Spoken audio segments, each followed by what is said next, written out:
Let's go ahead and begin our meditation. Yes. And can I ask, are you seated on the floor? Or are you sitting in a chair? I'm sitting on the floor on a folded blanket. Okay. Okay, and are you fairly comfortable with your posture? You do some meditating? Still working on it. Okay. So usually I can I I kind of stay okay like half an hour. Okay. But it's my arms, so I'm doing kind of like qigong postures Okay. for my arms. So it's not very conventional. Okay. Okay. Yeah. Yeah. All right. Well, let's see if we can get you some comfort today. Yep. So if you're seated on the floor, then you're going to want to bring your legs crossed and let the knees spill open, right? And then Yes. if you are already sitting on a folded up blanket, then you know that it is important to have your sits bones of your pelvis above the level of your knees. So naturally then this promotes this lumbar curvature of the spine, and your pelvis spills forward, as it were, and that brings your spine into alignment. And then from that point, we want to play a little bit with the adjustment of how far back to sit or how far forward to sit. And the ideal position is going to see that your spine is curved, but overall, you're pretty much straight up. And so you are maintaining your posture, you're maintaining your shoulders above your pelvis by very, very little effort. That's mainly a matter of balance rather than a matter of strength and effort. And then where is the curve of the spine?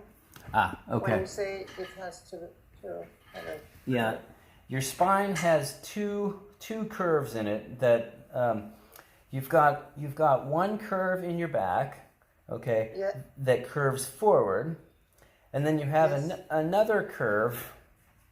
Not sure how to show you this. You have another curve up here in your rib cage that curves forward a little bit that way, okay, and I'm exaggerating, of course. And then you've got another curve in the cervical spine in your neck that naturally wants to curve that way, right? Does that make sense? Okay. Okay. It's Yeah. by sitting on a cushion and by having your butt higher than your knees, you automatically promote that lower curve, okay, that curve in the lower back, which automatically sets up the curve in your upper back, which doesn't completely set up the curve in the neck, but it starts you in the right way, right? And so the typical instruction is to sit up straight, to imagine that you've got a string coming out of the top of your head, and that the string is lifting you up, right? So that you are thinking about the entire torso as a single system. Okay, we're not actually working directly with the curves of the back. We're simply sitting up tall. And then typically we drop the chin just a little bit and then come back just a little bit so that the line of the spine is very straight in the forward and backward direction. Now, with that said, everybody's body is different.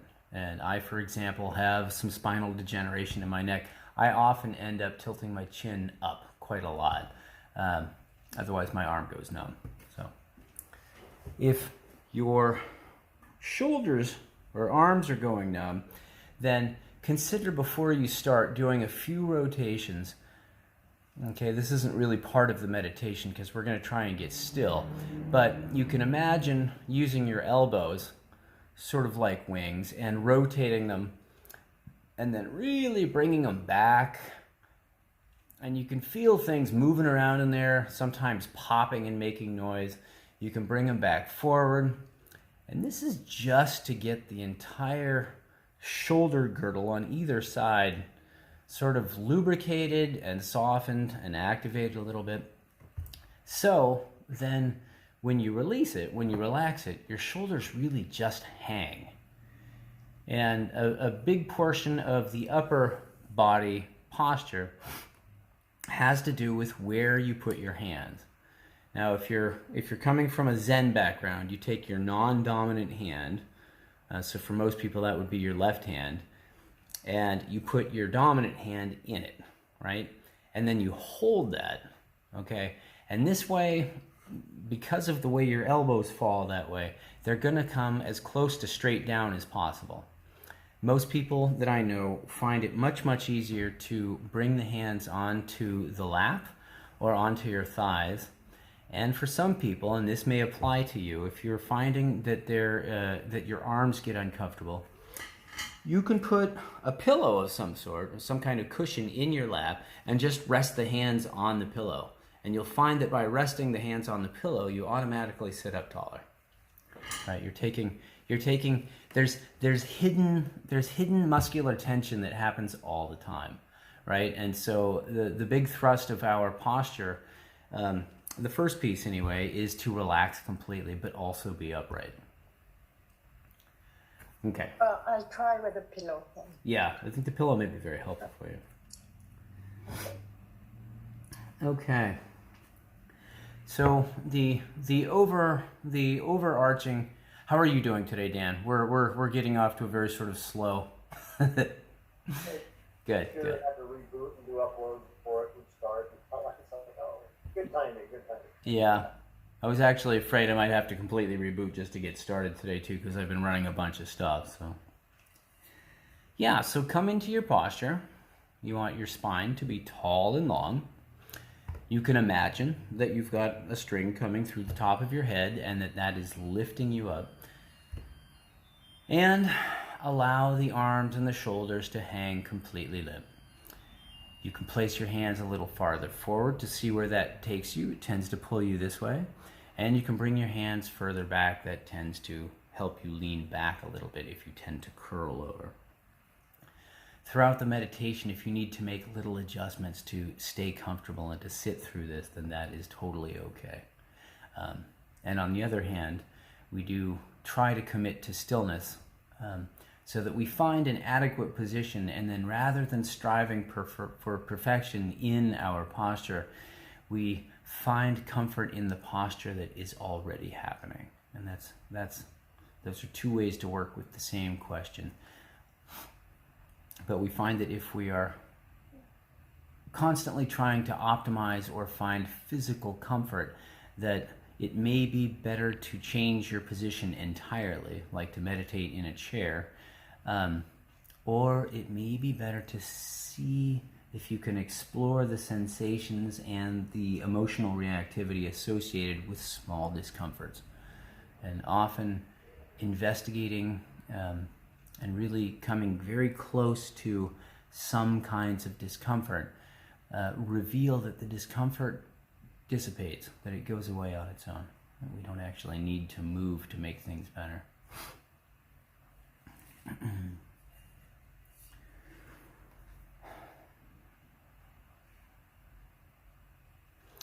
So early on in this meditation, we are going to arouse bodhicitta. That is the heart and mind of a Buddha. And so I'll invite you to think not in terms of some external figure or some kind of large golden statue out there someplace, but to consider your best self. Who are you, and importantly, how are you when you're really on, when you're very good? And this could be any number of things for different people, but typically involves being aware, awake, patient, standing with a sense of determination, but also with a sense of kindness and a sense of compassion. And so take just a moment to consider the day or the week or any moment in recent memory when you knew yourself to be on form, to be in your best game. And this could be as simple as cooking dinner for the family, or doing something and reflecting and realizing that you're really very content or very happy. So we want to arouse this sensibility in the heart and in the mind of being diligent, of being purposeful, but also being receptive and calm.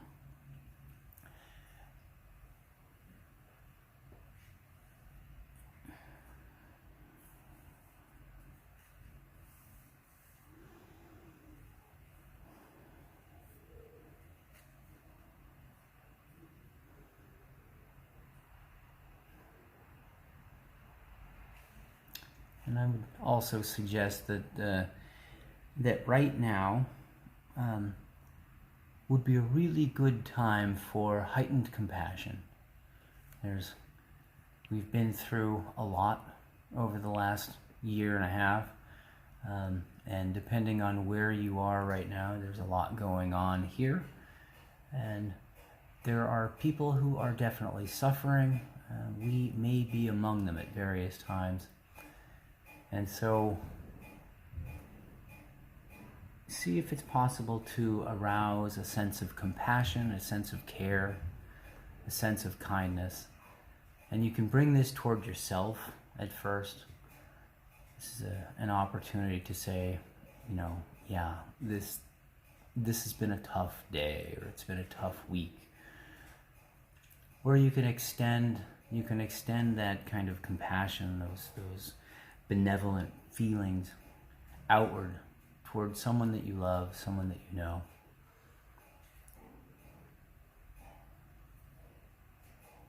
And then it's an axiom in this practice that compassion itself does not have a direction. So when you arouse compassion on behalf of yourself, or whether you arouse compassion on behalf of someone else, that compassion is just compassion, and it radiates in all directions all the time.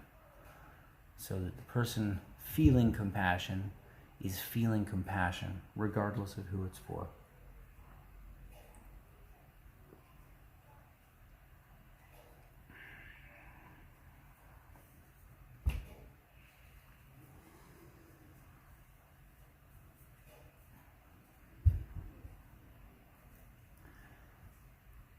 Now, you may or may not be feeling a deep sense of gratitude or bodhicitta or presence this way.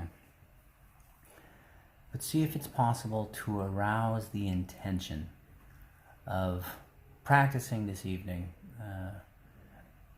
for the benefit of all beings. Every person, every animal, every being. And don't worry if that isn't an obvious or easy thing to do, and if that sounds grandiose, don't sweat that.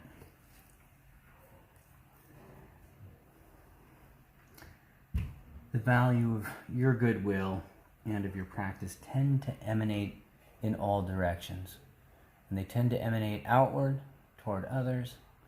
Your goodwill also emanates back towards you. And meditating with goodwill in your heart is an extremely wholesome and decent way to orient your practice. It also has the benefit of bringing you into direct contact with your experience, which is much of what we're after.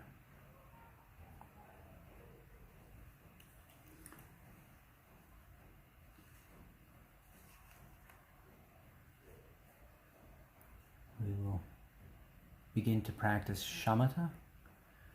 Shamatha is often translated as tranquility or calmness of mind. And shamatha is often paired with vipassana or insight. So in practice, we typically begin by arousing a state of mind that is calm and alert. Typically, we start the process by giving the mind something specific to work with or to observe. And the object of our shamatha meditation becomes a kind of anchor for our attention, perhaps a ballast for the mind.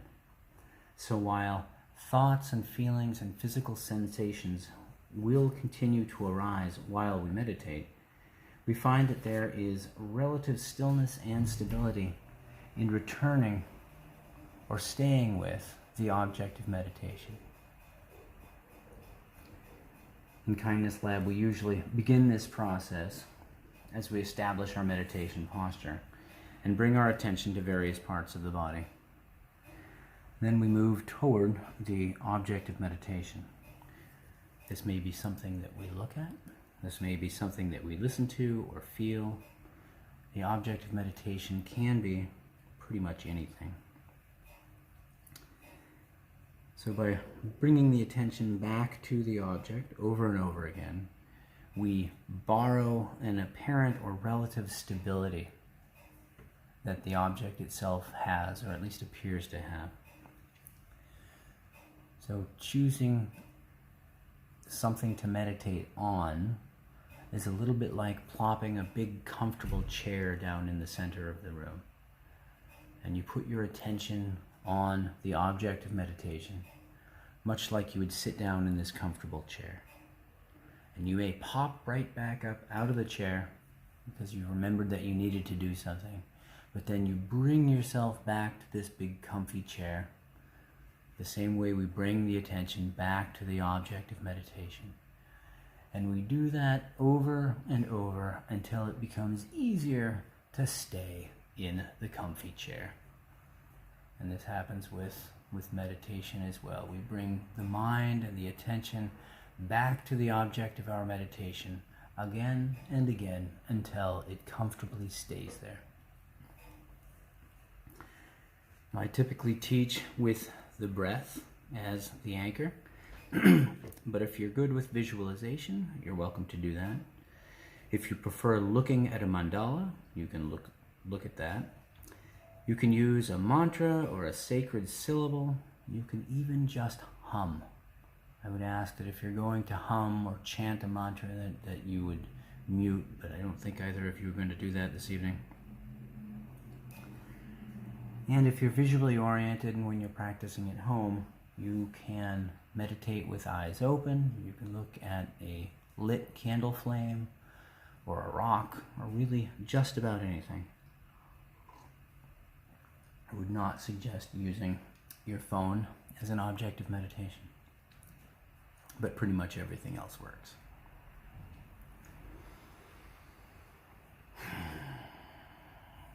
Let's return to our intention for practice, and that is to benefit all beings. And then beyond this relatively grandiose idea of benefiting all beings with our practice, come into some specificity for our intention within the practice, within our meditation tonight. And I'll suggest that a good intention to set for the evening is to become calm and tranquil in both body and mind. And at the same time, staying awake and alert so that as vipassana or insight arises in us, we are there. We are there for that. Fully aware and fully awake.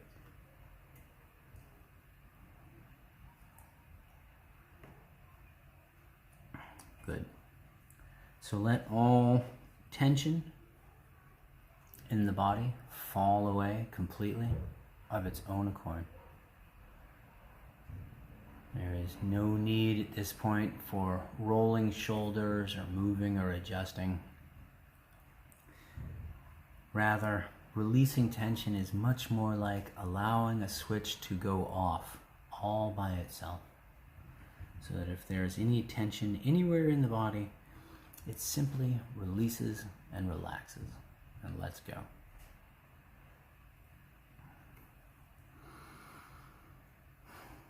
And when we allow tension to fall away, typically what is left is a body that is relatively fresh, relatively tranquil, but also relatively alert and awake.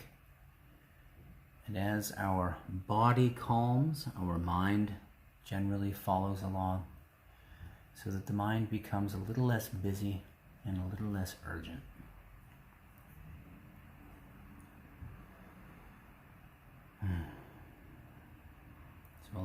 your attention to come into your face now. And bring attention specifically to the muscles of your jaw. Let those soften and relax. Your jaw can hang just a little bit so that your teeth are just a little bit apart. The mouth can be open or closed. And your tongue floats gently in your mouth just behind your teeth. And if there's any sense that you might need to say anything, move anything, simply let that go.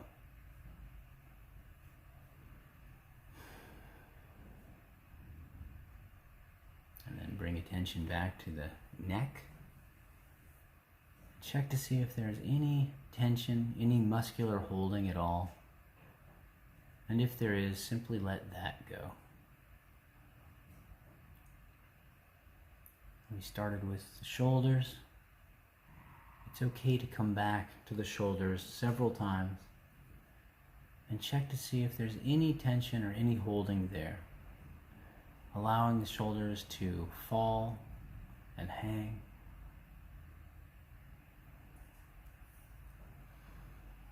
Allow your hands to become completely still, completely at ease. They tend to become heavy, relax.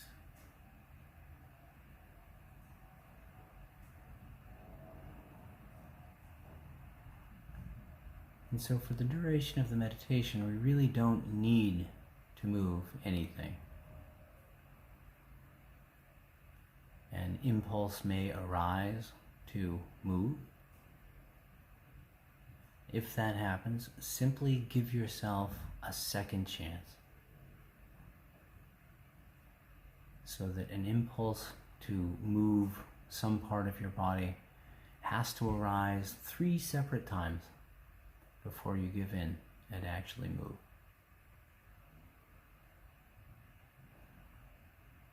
Now, if you've become very relaxed and very still, you may notice that you will still need to swallow occasionally, or that your eyes may move a little bit behind your eyelids, or that your belly rises and falls with each breath. But generally speaking, everything around that becomes very, very still, very at ease. And that as you relax, the energy that had been expended, keeping you busy, keeping you moving, keeping you ready, all that energy becomes available to you.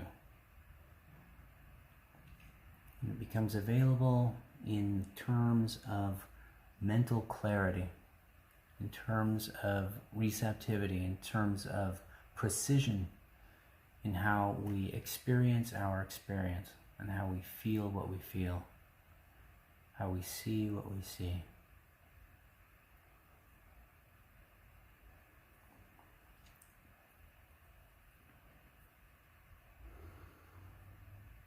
Typically, as we drop into stillness and peace, there can be a real sense of pleasure, a real sense of feeling good,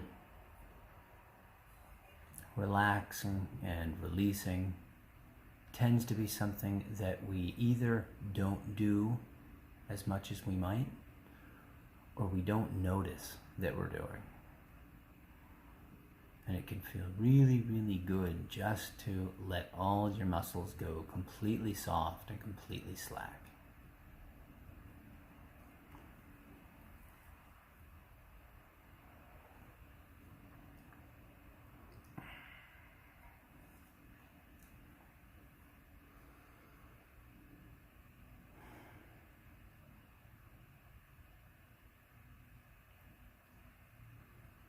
It is also sometimes the case that as we drop through the levels of relaxation, that we become more attuned to what's happening in the mind. Generally, the mind is becoming quiet, becoming calm, but it may seem as though the volume has been turned up on your thoughts, or the juiciness of the things that you see behind your eyelids increases. That's totally okay. That's just a phase. It's something we pass through.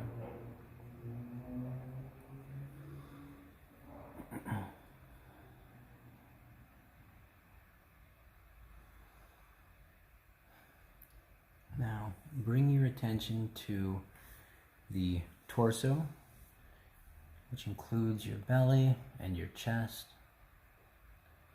all around the sides behind your lower back and your kidney region, the rib cage, the muscles behind your ribs, the muscles in the front of your shoulders and the backs of your shoulders, so that you're very, very aware of the entire torso. And then incline that attention toward breathing itself, toward the movement that accompanies each breath.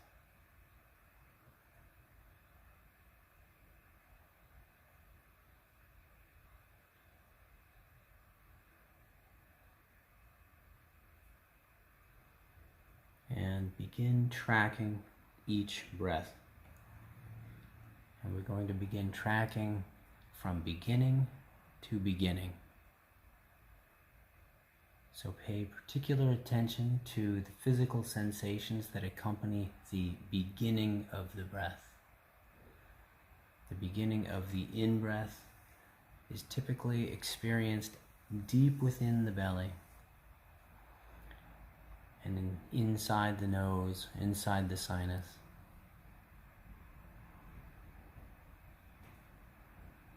And track the in-breath all the way through, from the very beginning to the very end. And then track the out-breath all the way from the beginning and all the way to the end. So that as we are paying attention to breathing, there are no gaps.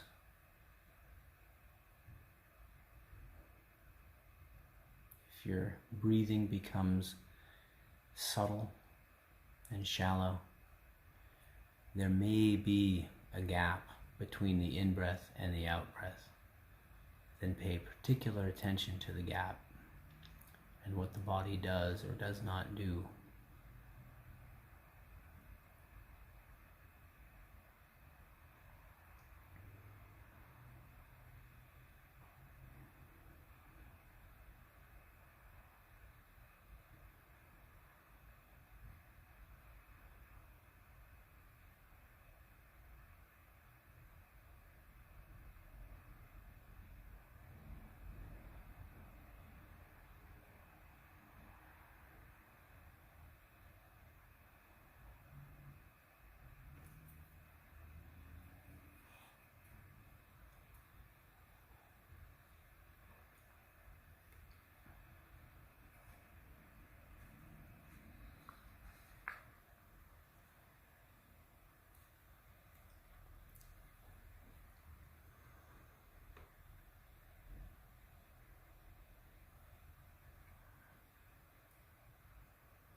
This will be your base practice for the rest of the evening.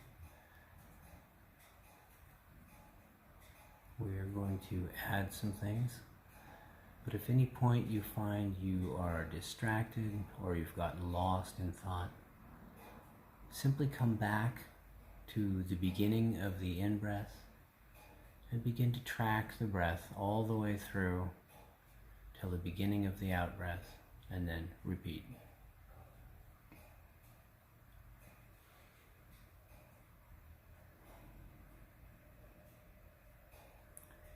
If you're in the groove and you want to continue working with the breath, you are quite welcome to do that. Otherwise, bring your attention to the physical sensations within your chest and within your belly, and allow those sensations to begin to generate a visualization of light or of energy that happens as a ball or a diffuse cloud inside your chest, someplace around your heart center, above your belly button, or wherever the visualization happens for you.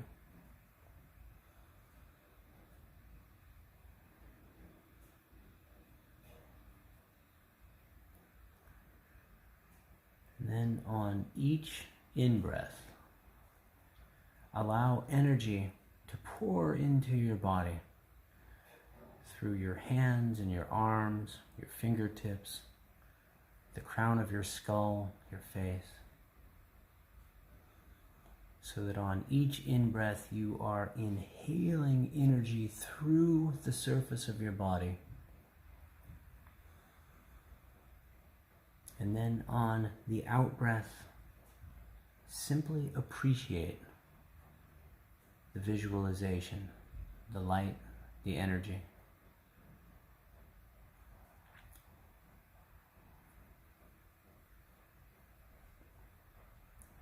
So breathe in energy and then simply glow on the out-breath.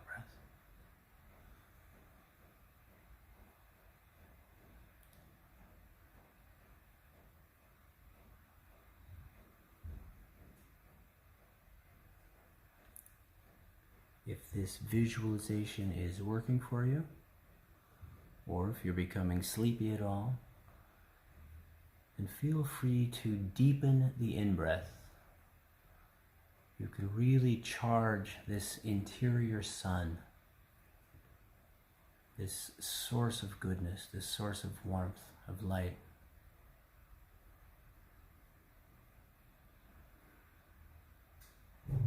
And then on the out-breath, just completely release and bask in the glow.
Continue using the in-breath to draw in energy through all the surfaces of your body. And then during the out-breath, simply release, relax, let go, and appreciate this emanation of energy as it flows back out as light or energy, kindness. You may also want to notice if there are lines of energy anywhere inside this system. You may imagine or feel that energy is moving up through the fingertips and up through your arms, or up and down your spine.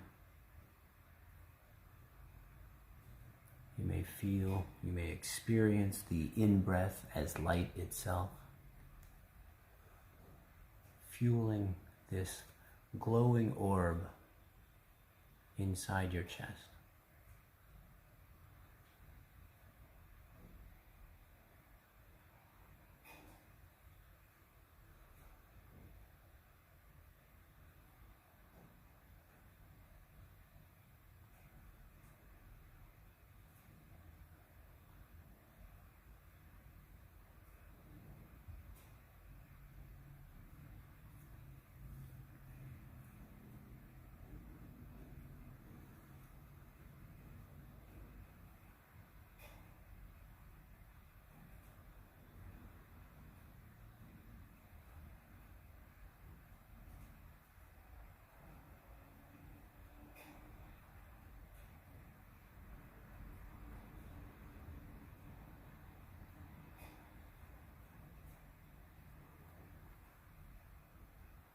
You may find that your attention shifts back and forth between breathing and this visualization.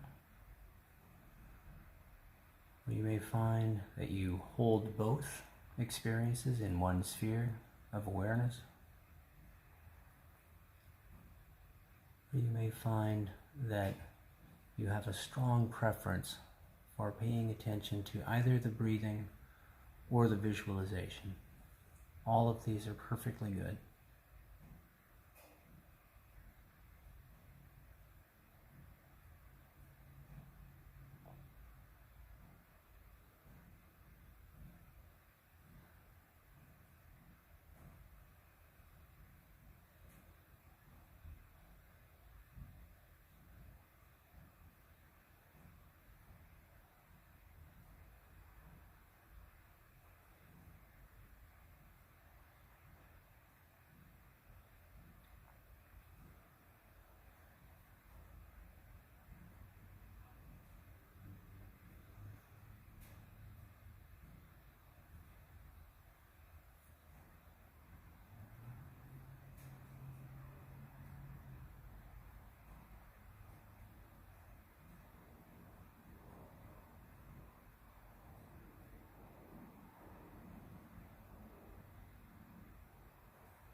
Good.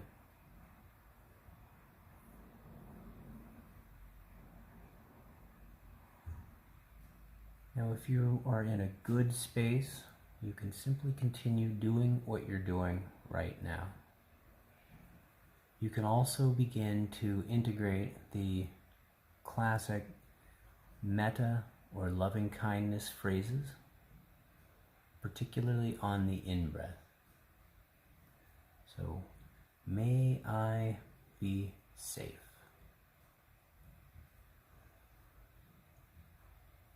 And it's okay to bring a very, very light touch to this practice.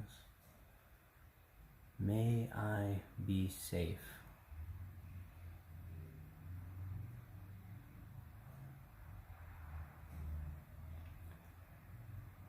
May I be happy.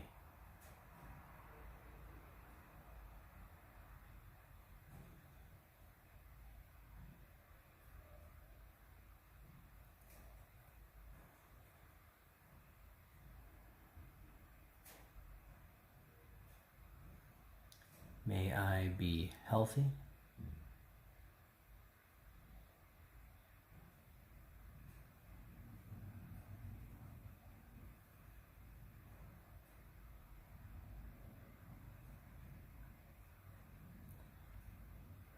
And may I live with ease.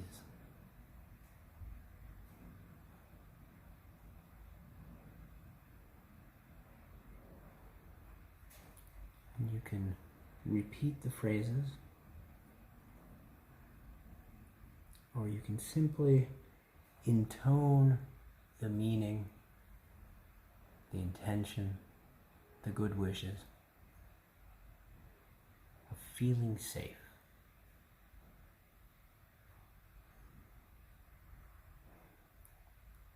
Of feeling happy.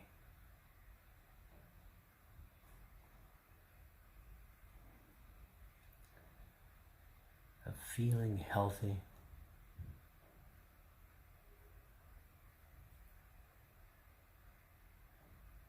And feeling completely comfortable and at ease.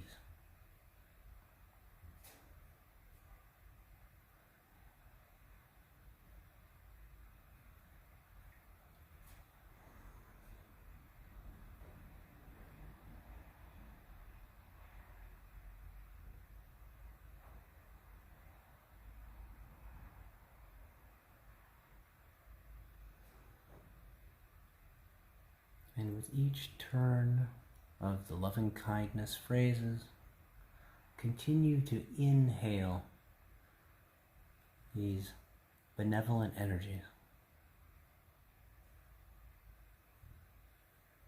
May my loved ones all be safe.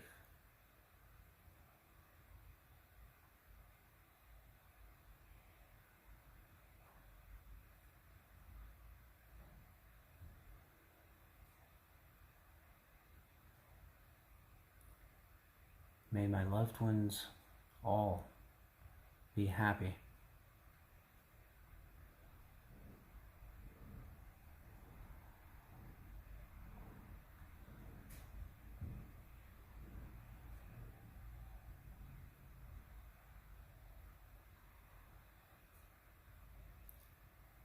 May my loved ones all be healthy.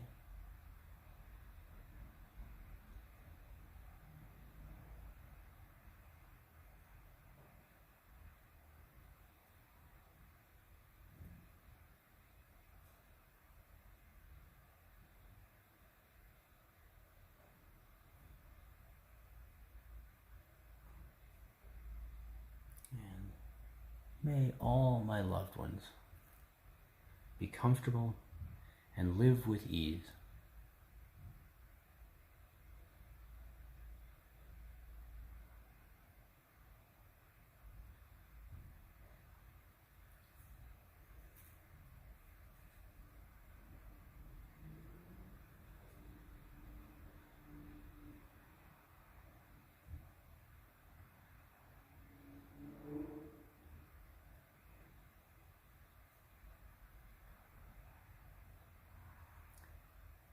May all beings be safe.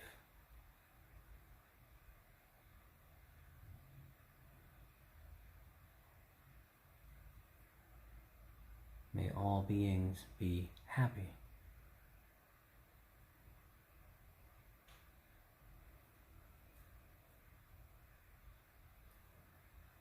May all beings be healthy.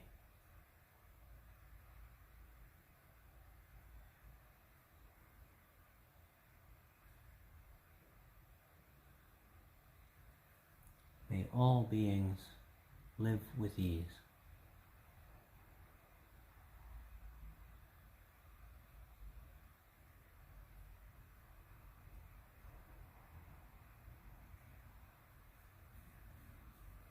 As you repeat the phrases, you can repeat them as a mantra,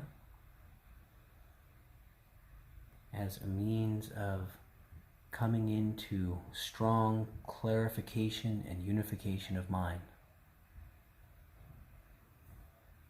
You can say these phrases as prayer, as invocation,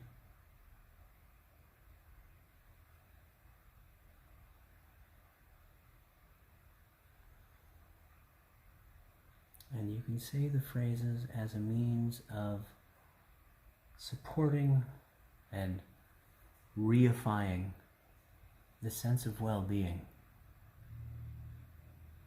that you seek for yourself and for all other beings. Always remembering that all beings includes you. May all beings be safe.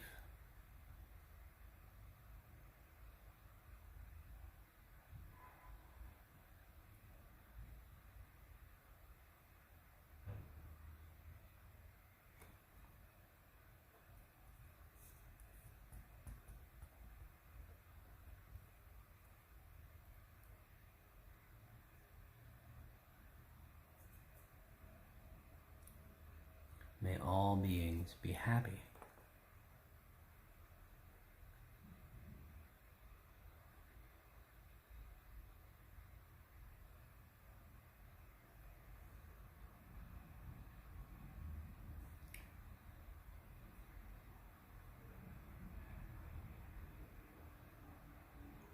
May all beings be healthy.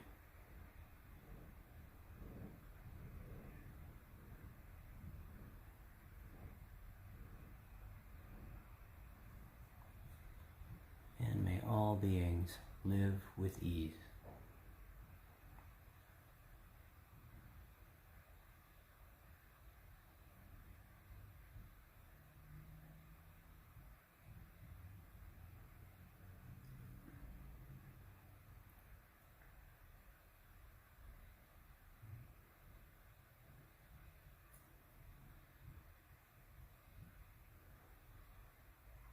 Good. Now return to this imagined or visualized or felt cloud of energy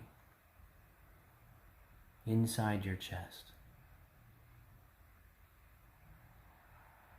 And once again, bring the in-breath in as a way to enliven and expand the orb of light, or the ball of energy within you.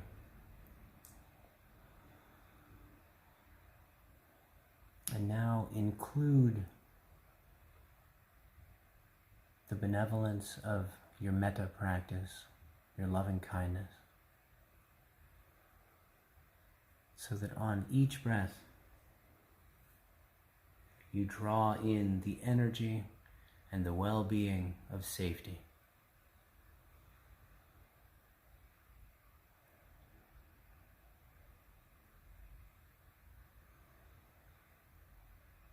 And draw in the energy and the contentment of happiness.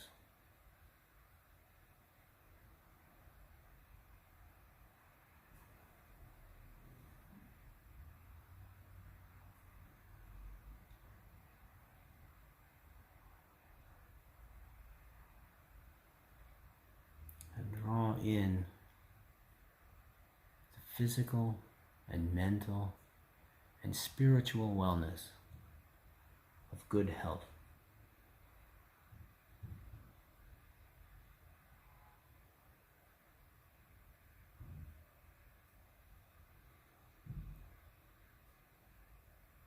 And draw in the comfort, the grace of living with ease.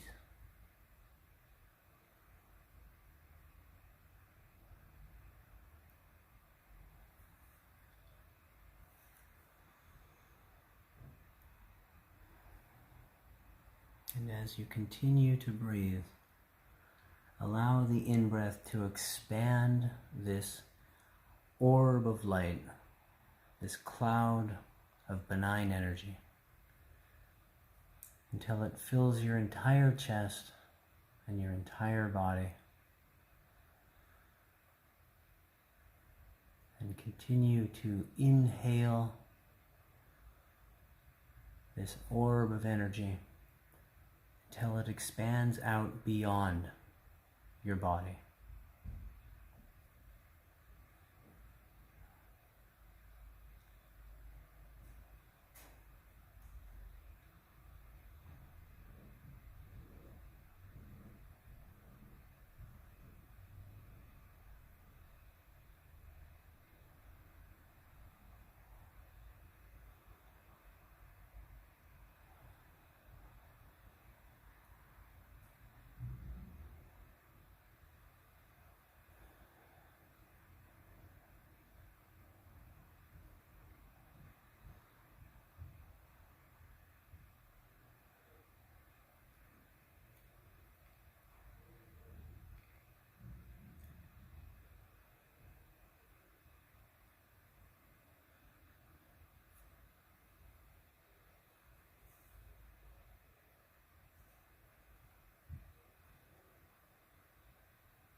And from within this vast sphere of warmth and wellness and goodness, allow yourself to stop doing anything.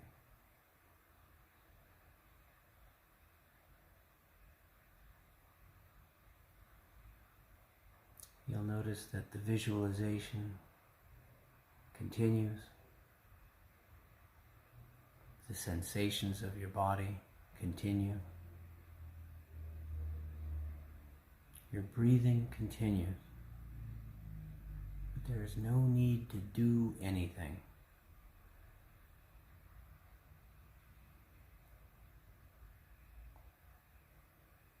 Now allow the breathing to perform the meditation for you.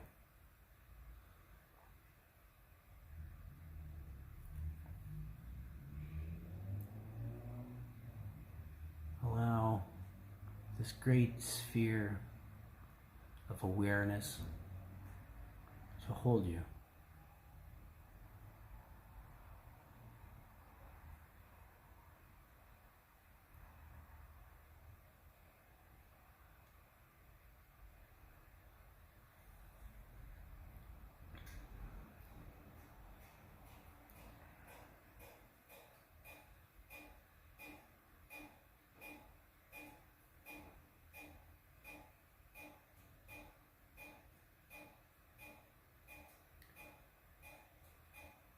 And on the next out breath, let go of anything and everything.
Notice that the mind is deeply, deeply relaxed.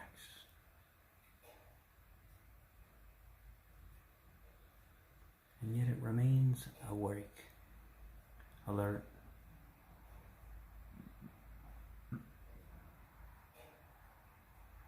present to everything that is happening inside and outside.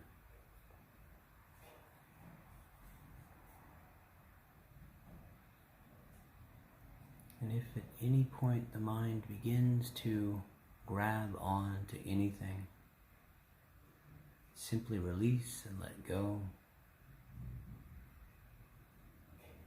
and arouse just enough energy to say, not me, not mine.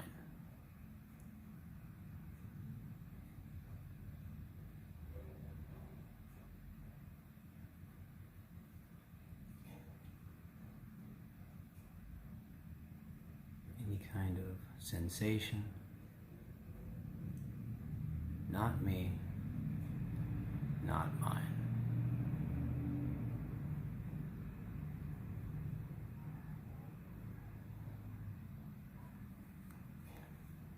Any kind of thought or impulse, not me, not mine.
Good.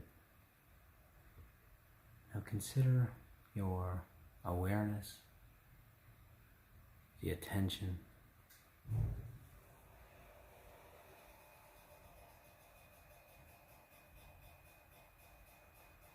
boundless and open.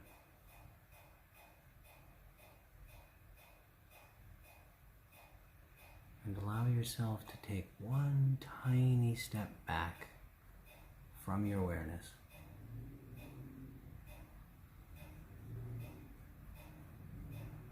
So that awareness too, not me, not mine.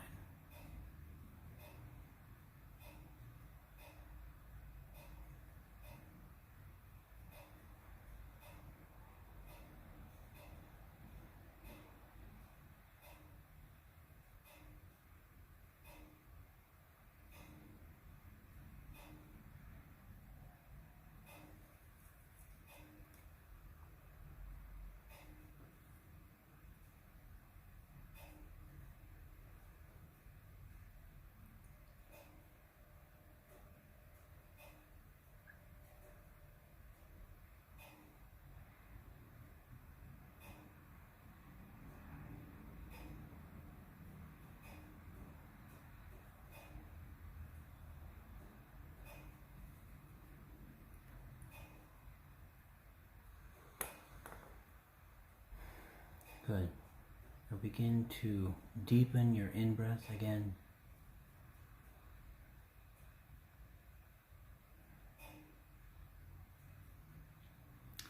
In a moment, I will ring the bell